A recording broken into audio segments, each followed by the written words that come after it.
Hello and welcome to SEO 101 on WMR.FM, episode number 455. This is Ross Dunn, CEO of Stepforth Web Marketing, and my co-host is my company senior SEO, Scott Van Ack. Today is chapter 2 of the SEO learning series with SEO 101. It's pretty exciting. Today we're going to be talking about planning your SEO strategy. There is a lot to it and a lot to fit in, so let's jump right into it. First is knowing your market. Some of this is the really basic stuff that a business should just do anyway, but it bears mentioning. First is buyer personas. Know the people you're selling to and what kind of people they are. Break them down into personas. Easily type in buyer personas online and you'll find some great checklists and guides on how to create personas. I mean, I use it all the time because I need to refresh my memory on the best ways to do it. It's not tons of fun, and how to do the research and such. Pain points. We're talking about what is it about those this is built into the personas, but I think it bears mentioning. Why are they going to purchase your service? What is it or your product? What's the pain point that's triggering them to make the decision to buy? In our case, it would be we just dropped in rankings, or paid ads are not working for us, or perhaps we want to hit a new market. We want to make more money. There's a ton of different things. Anything else I'm missing here, Scott? Probably. Like I would probably look to it, wanting to catch up with competition. If their competition is taking off, would probably be the first thing I would think of. And some of them are vanity based. We've had some pretty funny ones like, why isn't my name showing up number one? Is that leading to business? I don't care. I want my name to be number one. Okay. Did you remember we had a client years ago and all they wanted to do was rank for their business name, and they didn't because their site was badly broken. And so we fixed it. It was an easy fix. They started ranking and we're like, okay, have a nice life. They didn't need us anymore. They stayed a monthly client for years and we kept saying, you don't need us. And they didn't care. They're like, we don't care. And they kept paying us and we couldn't do anything. Like, well, only we could get more of those. That was the first and last that we ever saw. And they only cared about ranking for their business name. And we kept saying, you will always rank for your business name unless you screw up really, really badly. And, well, okay. You do what the client wants sometimes. You check in with them again. Yeah, maybe they're not. Yeah. Or talk to them about knowledge panels and how they could show up even better for their business name. Yes. Okay, we're going to do that tomorrow. All right. Pricing right. Look at how, what's the flinch? That's what we call it in sales. The moment of flinch when a person's just going, oh, that's too much. Knowing that is good. Knowing just how low you want to go if you want to get into the market at a low price. That's a different tactic. Sometimes it's not a good idea, appearing cheap. Maybe just right out of the gate, you want to show that you're of such a high value that you don't mind charging a little more. And that earns a different type of respect if you can deliver. The other is setting expectations. We're going to talk about that a lot today, but knowing your market, you need to know what you can actually achieve. Will you know for sure? Probably not, but you can get some ideas of that as you do your planning, maybe even polling other people in your industry that aren't direct competitors. You'll be amazed at how many people are willing to just jump on a phone with you and answer questions if they know that you're not going to be a direct competitor, but you're jumping into their market. I love to share information if I can help out a small business or whatever. It's rewarding. We've got so much knowledge, and I'm speaking for anyone who runs a business, for any length of time. You get so much that we don't even realize how much we know. And it's nice to pass that along. That happens to me a lot where I feel unprepared going into a meeting. Like, I don't know how to do this. I feel like I don't know what I'm talking about. And then they ask you a question and you're like, but then the answer comes out. You're like, oh, I do know that. And I do know, you kind of forget what you know when you're not talking about it all the time. It's true. We always underestimate how much we know. And sometimes we expect others know what we know. And that's the classic curse of knowledge. It's just the nature of things. It's amazing how much we know. We probably, having done this is my 27th year. I'm no genius, but I'm sure I've forgotten more than most people know within the first few years of doing SEO. It's just how it is. We've been doing it so darn long. But I can't say I would know that right off the bat. It's just how it works out. Okay, so let's jump into keyword research. Now we're going to use the SEMrush keyword magic tool in this example. It's one of our favorite tools. So we figured we'd pick one to work with. Where would we start with this, Scott? Yeah, so keyword research is one of those things that it's funny. I've seen effective keyword research that contains literally hundreds of thousands of keywords in a spreadsheet that you have to sort and deal with. And I've also seen the opposite where you've got maybe a dozen. And both can be effective depending on your niche and your market. And like if you're a really small shop with a really obvious target, like say you're a real estate agent, for example, it's probably one of the most obvious keyword research jobs you'll do because it's usually things like city name, say Seattle homes for sale, Seattle real estate. It's very easy to brainstorm what your potential targets might be. But if you are, say, Amazon, or some big company where you've got hundreds of products and hundreds of different fields and you serve different geographic locations, I mean, it can get really crazy sometimes trying to figure that out. So keyword research is, scary and easy at the same time, depending on where you're at. But really when doing it, I always say start with just a basic brain dump into Excel or whatever works for you. Maybe you're a pen and paper person, although I wouldn't recommend that, but do what works and, just write down everything you think might work.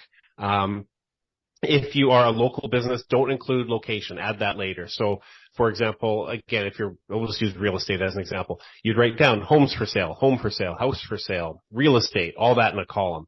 In another column, write down Seattle, Washington. Maybe you've got Puget Sound. You've got all the different locations that are relevant. Put your different modifiers like for sale, cheap, whatever they might be, right?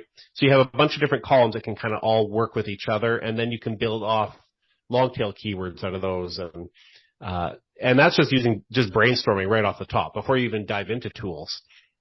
And then you can start to use tools like SEMrush, which is a great example with the keyword magic tool or whatever you want to use, and type in your keyword like real estate and see what it spits out. And it'll give you other examples. It will give you long tail words that have search volume. It's really incredible how many potential targets you can get when you think you don't have a lot of potential targets. Mm-hmm. And real estate might be the worst. Seattle real estate might be the worst target to go after because the competition, and we'll get into competition, could be super fierce. Maybe that's, again, not a realistic expectation. Maybe it is. So there's a lot of things to look at there in terms of what's feasible, but you want to start with just a big old list. You want to just get as many ideas down and then start to filter those through. Yeah, and when you use SEMrush, once you plunk them in there, or just do one at a time, it depends how you want to go about it. You'll get a list of all the different types of possible keywords you'll get the ones that you plunked in, and it'll tell you which ones actually have any kind of search volume. And if you see something with a low search volume, don't think that that's a bad thing necessarily. It could be that that's got a high commercial intent, and that's where we get into search intent. There's informational, commercial, transactional, and navigational. So informational, people are just looking for an answer to a question. Commercial, they're doing their research before making a purchase, like best coffee maker. Transactional, this is the gold. If you have the right page for this that will convert them, then you want to use this and direct that traffic to the page. These are people who want to complete an action such as buying a coffee maker. Navigational. This is a little different. This is when they want to find a specific page about Keurig coffee maker. I find it a little tough to discriminate between that and commercial, or actually informational. I mean, they're just kind of looking around for information. But anyway, it also its own sort of topic. In that case, they might be looking for Keurig coffee maker, so they're being a little more specific. That information, you're going to get that data there, and it's going to give you some idea of what is going to be good. Now, if you've got something with a low volume of searches. It could be that's, like I said, it could be commercial or transactional. Well, if there's only 200 searches and you get the number one ranking, but it's highly transactional, that's pretty damn good. You could get some very decent sales from that, especially if it's a high ticket sales item. If it's low ticket, well, whatever. It's still not going to hurt you, especially if it's easy to attain. It wouldn't take long to look at a search result in Google and decide whether or not it looks very competitive. If you start seeing like Walmart and Amazon and Target and whatever showing up there in the top, you're going to go, okay, that's pretty competitive. Because you're not going to bump them. You never are. It's almost impossible unless you become a massive authority in that market or that particular item. That's just one really, really raw example. But, looking at your expectations there is a good idea. And that's the next bit here, choosing keyword targets that are feasible. And you put some notes here too, Scott. What do you think about that?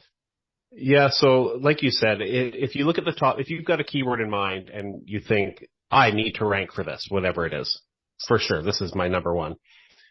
And then you do a search and like you said, you see Amazon and Wikipedia and,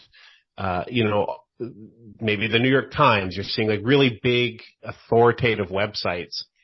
And if your website isn't one that has the potential to compete with those, like if you're not one of those big corporate level websites, you're a small site, you're probably not going to get that ranking without putting in a ton of effort and a ton of money. And even then, it's going to be incredibly difficult because you might not have the longevity. You might not have, there's just a lot of things, right? So you need to pick keywords that are realistic, that are not so competitive that they exceed I guess I could say exceed your budget at the end of the day. So find things like, that's where Ross had said that just because something has a low search volume doesn't make it bad because, well, not always. Typically, a lower search volume means less competitive, as a general rule. And those low search volume terms can be very good content ideas. So if you find a keyword term, they think, this low volume, I'm not going to worry too much about that one. I'm going to ignore it. Well, maybe put it on another list for future content for a blog or something and write a blog post about it. And if it's that low competition, there's a good chance you might rank for it. It'll build some traffic. And if it's a transactional keyword or you might make some sales out of it. It might actually be a good keyword to rank for, even though not a lot of people search for it. So don't just look at volume, but do, because like I said, if you see something with a million searches a month, unless you've got a strong basis already, you're probably not going to rank for that. So yeah, pick the realistic one, something in the middle. I'd give you a search volume that's good to go for, but every industry is different. Sometimes 100 searches a month are awesome. Sometimes you really need to be in the thousands. So that all depends on your market. Mm-hmm. Yeah, only pick stuff that you might actually be able to get. The same if you got a 5-page website, you're going to want to pick easier targets than if you have like a 1,000-page website. So. Yeah. And informational can lead to sales as well. So, definitely don't negate something because it's an informational, like a person's doing a search, what is a coffee maker? Well, generally, yeah, it's a low chance of getting a sale. But again, it adds more authority if you're creating great content about that because someone might link to you, what is a coffee maker? And Google might decide you're a good ranking for that. That is, if they even have the, what people also asked in their search results anymore. They're making some major changes right now, so we don't know. The how-tos were dropped completely, as far as I understand, from search results. So weird things are happening. But in any case, if there is an opportunity, take advantage of it, but prioritize. And that's going to be really important when you're doing your SEO. If you're very new, build content around who you are and build authority. So you've proven to Google that you've earned the right to rank. Authority is huge. It just needs to know that you stand out from the rest. Then start targeting transactional. Maybe do that through paid ads. If the person wants to do research, make sure you've got the content that describes the best coffee maker in great detail, all the different best coffee makers for different tastes and appreciate if people want to automate everything. People who don't want it might want to do the completely manual version for the purest of coffee. There's totally different ways of doing this, and you have lots and lots and lots of content there. I can't actually think of an easier site to write There's so much information out there, and using AI right now, you could go crazy creating content. It's going to be a mess, all the content that's out there soon, because I can't even fathom how Google's going to handle it. Anyways, that's a totally different discussion, but it is. Yeah, rabbit hole. Okay. Well, I will add one more quick thing. When setting keyword expectations, I did talk about volume and try not to get things that are too unrealistic, but same with the number of targets you pick. We've had clients come to us with really small websites, 5 or 6 pages, and like, oh, I've got a list of 80 keywords I want to rank for. Well, situations, I might be exaggerating, but still situations like that, you're not likely going to rank for 80 top keywords that you want if you have a very small website. I mean, if the keywords are all very closely related to each other, perhaps, but then that may be an example of where your expectation is feasible.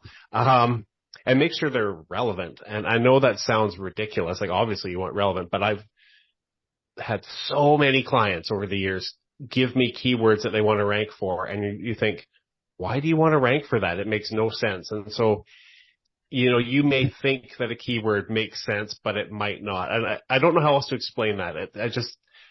I don't want to give examples that will identify my clients. So I got to be careful what I say, but really make sure that, you're choosing the volume of keywords that correspond with what's realistic as well. Awesome.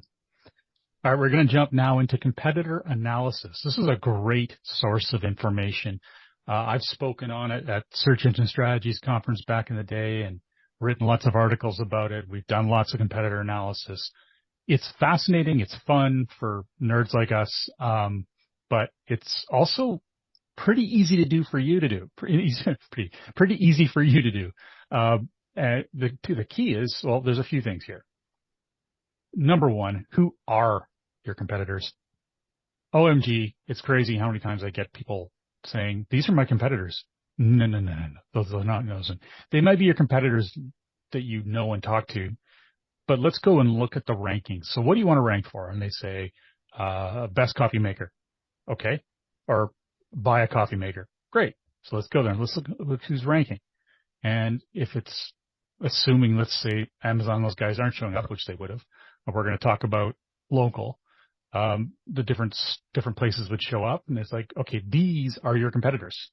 These are the ones who are ranking, and you're way below. That's who we're concerned about in SEO, not the ones who may be doing well elsewhere. Because for all intents and purposes, you don't know how truly well they're doing unless you've looked at their books. But from an SEO perspective, we know they're doing well in at least visibility, and that's what we're focused on. So pick the ones that are really good. If you decide that they're doing well just in one phrase, but they're not doing well elsewhere, well, that's something to consider. Maybe you don't choose that competitor. You want to find someone who's got a good smattering of results across different keywords. And using SEMrush, you can find out pretty simply by doing a search. Just put in their domain, and it'll tell you where what kind of a spread they have in search results. If you see, wow, these guys have a ton of targets. They got a lot of perceived traffic. This looks really good. Put them down. Maybe do a number of them. Maybe you find 10 and then whittle them down from there to 1 or 3. I recommend doing 3 competitors. This is going to be worth its weight in gold because we'll describe what you're going to do next. And that is starting with what keywords are they ranking for. Create lists of the keywords and what kind of volume they have, what kind of search intent they have. Is it informational, commercial, transactional, and navigational? And you're going to get a lot of phenomenal data from each of these competitors. One thing I like, let's just let Scott here jump in now. Yeah, one thing I like to do with competitors is I'll make a simple spreadsheet. The first column are all the keywords. The second column is the search volume for all those keywords. And then the next 1 through X columns are competitors and how they rank for each individual keyword. And you can get all this information from SEMrush, put it into different sheets. And if you don't know how to use VLOOKUP in Excel, do yourself a favor, learn how to use VLOOKUP. I'm not going to get into that because this isn't a Microsoft tutorial post or podcast, but learn how to do that. When I learned how to do that, it was a game changer.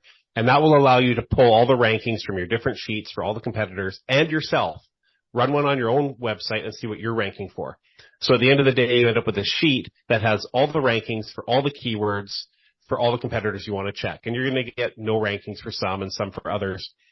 But if you find that these 5 competitors all have rankings for a big subset of those terms and you don't, well, if you know their competitors and they're all ranking for it, you should probably be there too, or try to. It really, seeing it on a sheet like that helps you quickly identify targets that are probably worthwhile in most cases. So, having on separate sheets even is not nearly as helpful. You really want them all together in one spot, and you can spot that quite easily. So learn VLOOKUP and do it. Yeah, definitely. That's a really good tip. And focus on what are your core targets. You may know at that point because you've done your research before in terms of the keyword research and also a bit of your planning of your expectations and where you want to be. So outline those. How do they rank for that? What else do the competitors rank for? What are things that they're targeting that you didn't even think of targeting? Again, if they have high search intent that are a desirable search intent, be it commercial or transaction or whatever, great. Highlight that. This is hard. I can't just say do this, do that, because it's totally going to depend upon what you're selling, how you want to enter the market, how competitive it is. There's a ton of stuff. One of the ones I love to look at too is their paid ad campaigns. A lot of these competitors will have paid ads. And the beauty of the internet is we have a ton of tools that can give us insight into what ads they're spending their money on and even what ads they're using, like what ad text and content. SEMrush does this. Also SpyFu, that's SPYFU. And if you go to those sites, you can look at your competitors and what kind of ad campaigns they've had, all the way into the history in some cases and what they've done before and what they're doing now. Again, if they're spending money on a target, on a keyword target, that's a pretty good indicator, especially if they've been doing it for a long time, that it's something worthwhile looking at and perhaps attaining rankings for. And if you find that they already have great organic rankings for those and they're doing paid ads for, hello, that's a term you want. That's a spotlight, that's a term that is something you want to target. And you might find some absolute gems by doing that kind of research that you just had no idea would be of interest. So, of course, trying to beat them out of that is going to take some time. It's going to take authority, and that's something else we'll be discussing in later chapters. What kind of content do they have on their site? And what do we mean when we're asking about that, Scott? Yeah, like, is it just content about product information and specifications and things? Do they have blog posts? Do they have informational content like we call it evergreen content? So that might be back to the coffee maker, like the history of the coffee maker might be a piece. I don't know, bad example. But look at the types of things they're discussing on their site. Do they have any sort of mixed media? Do they use a lot of images and video, maybe audio or podcast files you can listen to on the site? Do they have, what am I forgetting? I know I'm forgetting all kinds of stuff, but like look through their website and see what they have going on there. And if any of that can apply to you, don't copy it obviously, but copy the concept, add videos to your site, add imagery. You want to, the things they are doing is working. That's why you've chosen them as a competitor. So if it's working for them, it should work for you if you do it as well or better. So do it. Well, especially if you find that the rankings that they're getting are going to that content. Exactly. And then look at how that content is composed. Do they have multimedia in there? Have they always ensured they have a FAQ at the bottom of the page? Have they got a lot of inline text links, so links to other internal pages on their site or to external sites? Really, the external sites don't matter, but if they're linking internally, then that shows, first of all, it gives you some insight into the level of their optimization, how focused they are on search engine optimization. In internal links from content, that's within the written content, to other pages of the site, are a pretty decent indicator that they know what they're doing from an SEO standpoint. I mean, rankings don't, believe it or not, doing well in rankings does not show that they're doing a lot of smart SEO. It means they could have stumbled into it. There's a number of different ways you can get rankings. But when you start to see inline text links, you see efforts with adding different media, 5,000 word how-tos and, the best coffee maker, those kind of articles, that shows effort, real and decided effort, press releases they might have put out to try and build authority, all that stuff. And when you know that they are doing a lot of work on SEO and you know they're doing well, that also indicates what kind of a budget you're going to need to have if you want to compete on their level. Doesn't mean you need to compete on their level out of the gate. Not saying that, but it does mean that it gives you it does provide some perspective on your future of what you're going to need in terms of a percentage of marketing.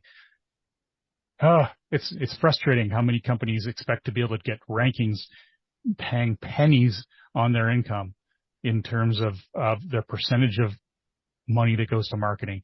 Marketing is important, and you have to have a fairly decent budget to succeed these days. Now, what other strategies do they utilize? We talked about mixed media. What should we look at there, Scott? Yeah, do they have obvious link building strategies? Link building is, some people kind of call it taboo these days, but, look at their inbound link profiles. Do you see that their number of links to their site are growing over time? And again, SEMrush will give you that information. So will Moz and all kinds of tools out there, but it's not hard to see if they have, if their inbound links are trending upwards. So if they are, you might want to look into that. Look at the links they're actually getting. Are they high quality? Are they crap? Get a sense of if you should be in that space. And I'll preface this. If you do hire somebody to do your link building, be careful. Years ago, we had someone come to us and they had hired a really cheap link builder and got tens of thousands of links for like $100. And then they got a manual penalty from Google and it was bad. So choose link building companies wisely if you do. But you might want to do that. You might want to consider that because it can make a big difference depending on what your competition is doing. Do they have, like Ross mentioned, pay-per-click campaigns? Look into their pay-per-click campaigns and investigate that. Do they have social media accounts? And we'll talk a little bit more about social in a second, but social isn't necessarily a direct connection to organic search, but if they're being very active in that area, you probably should as well. And also look into other things, and we'll get, again, more into the technical side of things later in another episode, but are they utilizing things like structured markup, and do they have on-page SEO on their actual websites? Like maybe they don't, and if they don't, that's awesome for you because that means you've got a big opportunity there. So look at what the do you obvious mean by that, on-page SEO? Yeah, so look at the obvious things like their title tags. Do they have potential keyword targets in their title tag? I mean, that's like 101, that's like pre-101 level SEO. And if they're not doing that, maybe they don't have a lot of SEO strategies going on. Yeah. Look for their internal linking through their content and all of that. And yeah. Okay. Well, we'll cut it off there because you're right. We're going to be covering that in chapter 3. So, but that's a good indicator of what they should be looking for. And we're going to touch again on setting expectations, realistic goals. Now that you've got this information, you'll have a much better sense of how to set realistic goals. What kind of traffic can you expect? What rankings do you think you can achieve in X amount of time? Set some deadlines. Don't be afraid of making it hard for yourself a little bit. Not ridiculously, but, make it challenging. I'm going to achieve this within this amount of time. I'm going to have a very, we haven't even gotten into, and I don't think we're going to really discuss too much about making sure your pages are converting. Because unfortunately, that's an entirely different field. I mean, we do talk about it, and we certainly work on it when we're doing our own SEO for clients. But yeah, having a sticky page, making sure people get there and actually stay, that's another sort of science, honestly. You'll get a lot of sense of what is required by looking at competitors. Again, you may find that they rank well, but who knows whether or not they're actually converting business. So you can't assume everything you see is working, but you'll get a better sense. because certainly you can take bits and pieces from each of your competitors and get a good sense of what's working. Make sure they're also entrenched. I realize they may be ranking, but if they've only been around 6 months or so, don't take everything you see as writ. Make sure that you do a careful job of analyzing them. I will add one quick thing, and that's in terms of when you said deadlines. And I know I've had clients come and say, well, how long is it going to take for us to rank for this? We want to rank within weeks or within a month or something, which is completely unrealistic in almost every situation. Even Google says, and this was in a video, I can't remember where it was, but it was Google that put it out. And they said expect 4 to 6 months was basically the range to see results from SEO. But again, it depends so dramatically on how competitive your market is and which keyword targets you're choosing. I mean, I have seen results in less than 2 months, and I've also seen them take over a year. There's so many factors there. So keep that in mind when you're setting these deadlines. And if you're trying to target something very, very difficult, don't give yourself a couple months because you're going to be sadly disappointed. I would say it's fair to. I think it's fair to say the average is 3 to 4 months. What do you think? Maybe 3? Yeah, anywhere between that 3 to 6 month range. Top results, but to see beginning of results. Sorry, that's true. To see change tends to happen pretty quick. You'll start to see some movement. It doesn't mean you're number one, like you said, but you start to see things happen fairly quick. Top results take a while. But it also, it just depends on also the state of your site currently. If your site is fairly well optimized right now and you're improving on that, things might be slow. If your site is a complete disaster right now and you fix a whole bunch of fundamental problems, you could see results very, very quickly depending on what's going on there. So there's so much case by case type stuff here. And also in terms of expectations, when you're working with a company, make sure to if you're going to use an external SEO company, make sure you have realistic expectations of the timeline, but also that you're going to be helping them. They're not simply doing this in a vacuum. They're going to require content. They're going to require that you are actively working on the website, that you do, if you're going to use social media, that you're building authority in that way. Perhaps you're doing press releases. Perhaps if you're a local business, you're doing some sponsoring of charities. You're doing something else. Maybe you're sponsoring a local Pee Wee baseball team. All that information, all those signals are very important to assisting an SEO company achieve your results. Trust me, there's a lot we're still doing. And without that information, it's going to be very difficult, or without those signals, it's going to be very difficult to attain the results you need. Again, we're being so broad and general in this discussion. We have to be, because we'd have to do a whole set of training series for different markets, and we're not doing that, I'm afraid. So this is a good way to get a sense of how things work.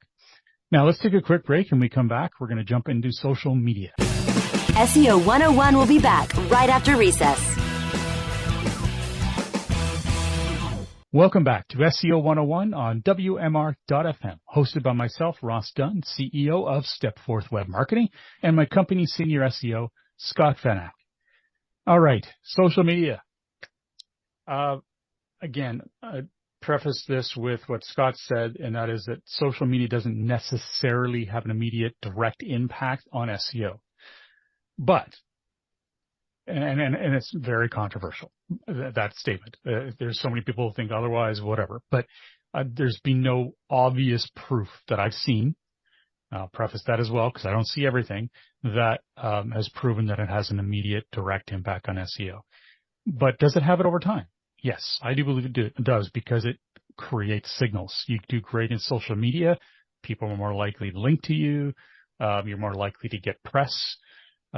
Again, totally dependent on your market. This is a generalization, but it does help you get out there. And obviously that's going to help with business. It's also going to help with exposure. And since our main goal as an SEO company has always been to get our clients more business, I don't give a damn about the rankings. I want them to get more money, and I want to be the reason for it, because that will keep them around a long time. That's why we keep clients for over 10 years on average. And I think that there's a lot of good companies out there that are like us that do the same thing. Now, to start with social media, conduct a social media audit. You want to review and assess the current social media usage of the different platforms that you have, but also that your competitors have. Look for engagement, what has been amplified, just how good it is, frankly. Sometimes people just publish garbage. But I think also the word for it, the frequency of their content's important as well. And how long have they been doing it? You and I am 100% guilty of this. You can't just jump in SEO or jump into social media and then jump out. You have to be consistent for a long time, and I am horrible at that. I just can't keep it up. It's just not of interest to me, and that's why I'm not a social media expert. I thought about it, but I just didn't get into it. The other part is reviewing and updating your Facebook page and Instagram profile. If you're going to have those, first assess whether or not you need them. I should have prefaced all of this with that, actually. Do you need social media? And if you do, which platforms are important to you? You can generally tell this by looking at your competitors, or even just doing searches within those markets to see if there's enough people doing what you do, and that have enough engagement. If you see someone who's been working their butt off and they have low engagement, maybe put it on the back burner. It's not something you need to do right now. If you see people doing really well, but they're doing way too much, way more than you could ever do, and it seems that that's kind of like the minimum, well, again, put it on the back burner maybe, or start something so you've got some momentum, but keep in mind that you're not going to be all over it. So just focus elsewhere. Okay. But then if you decide Facebook's and Instagram's important, make sure that you've done everything, like including a cover photo, doing bio updates and syncing every information so that all that is consistent across all the different platforms. LinkedIn, make sure you have a company page. You include a company bio, cover photo, services. You've got a LinkedIn personal page for the main operators of your business.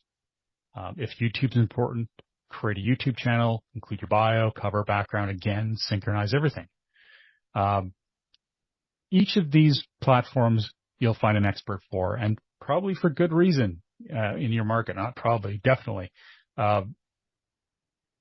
Whether you'll need it right now is kind of where I was thinking about the probably. It's the basics from a tutorial might be all you need to get moving. If you want to hire, if you've got the budget, definitely hire an expert. I would pick one, because unless you have a dramatically large budget, which you're probably not listening to this show, most of those are enterprise level. You're going to maybe have enough budget to really sweep the competitors aside on one. And the only way to do that is consistently kicking ass. So keep that in mind. And also cross-platform linkage. Sounds really fancy, but really just making sure that whatever you're doing in one, you're doing in the other in the way that is most effective for that platform. One thing I'll add too, and we'll get into this in the technical SEO parts, with things like structured markup, it's called a same as. So you would add all of these profiles as a same as, so you can attribute your website with your social media accounts, because this can help a little bit with your site authority, especially if you're being really active on your social accounts and you're well known and you're quite authoritative. We'll talk more about how to do that later, but keep that in mind, that you definitely want to make sure you're linking to and from your website and attributing your site with your social accounts. It sounds obvious, but I've seen it missed a lot. A lot of the stuff seems obvious when you hear it, but it's not in the end. All right. Yeah. I have to get more water. You're going to talk about tool setups. I'll be right back. All right. I'm on my own. Sweet. So one thing to keep in mind as well is you want to use the right tools for your entire SEO campaign. So make sure you've got Google Analytics set up. We've talked about this before. You definitely want to have it there right away, because you need this for benchmarking. You want to know how your site's been doing before you make all the changes to your site. So that's really important. Make sure you've got Google Analytics 4 set up and operational. You also want to make sure you've got Google Search Console set up. Having this, there's not a lot of benchmarking here, but Search Console will help you see how you're progressing. It will tell you the performance, the general performance of your site and how that's doing. It will also, if something bad happens and Google penalizes you, which I haven't seen that happen in a long time, but if they have any sort of penalties they need to offer for some reason, or if they have to send you a message, they can do that through Google Search Console. So super important. And then also consider using Screaming Frog and spider your site, crawl your site before your SEO, after your SEO, and periodically, like typically once or twice a month. It kind of depends on how much work you're doing on the site there. But Screaming Frog, they do have a free version.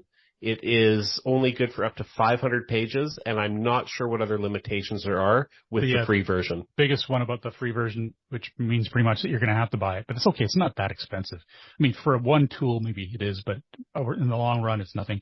It's about $200 a year, I think, or $199 or something like that. Euro, I can't remember exactly. It's not cheap, but it is really good and standard, really.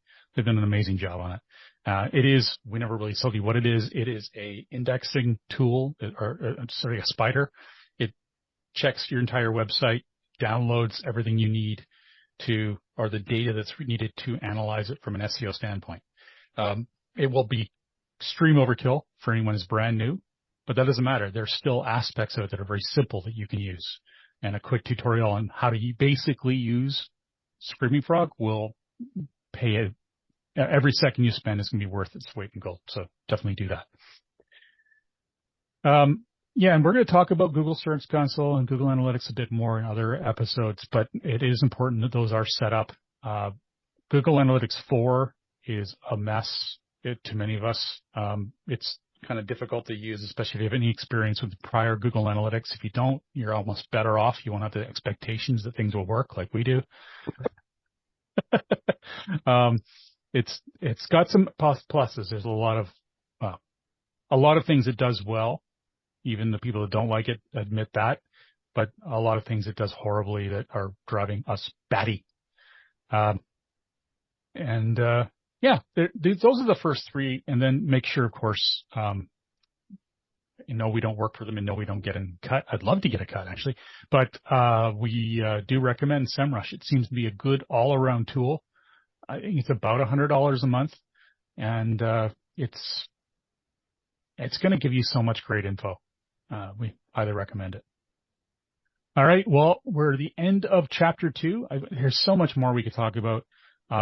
Literally what we talked about today, I could do multiple 1 to 2 hour presentations on without even trying. It's just much. I feel like we barely scratched the surface. It was hard to be concise enough to fit it into one episode. It is hard. It is hard. And I feel, as we go, right, we didn't talk about that. But you know what? It is supposed to be a primer and really, I've actually been listening to some British audiobooks lately. It's a primer on SEO. Sorry, British people. I'm so sorry. I know we have some UK listeners, but that accent was. That's that was something. Yeah. Oh dear, should I get that cut out or not? I don't know. Anyway. No, you definitely got to keep it. You got to keep it. Sorry. Anyways, on behalf of myself, Ross Dunn, CEO of Stepforth Web Marketing, and my company's senior SEO, Scott Van Ack, thank you for joining us. We hope you're getting a lot out of this SEO learning series, and we've got a ton more to share. So please tune in to our next episode, which we air them twice a month on WMR.fm. Great. Thank you for listening, everybody.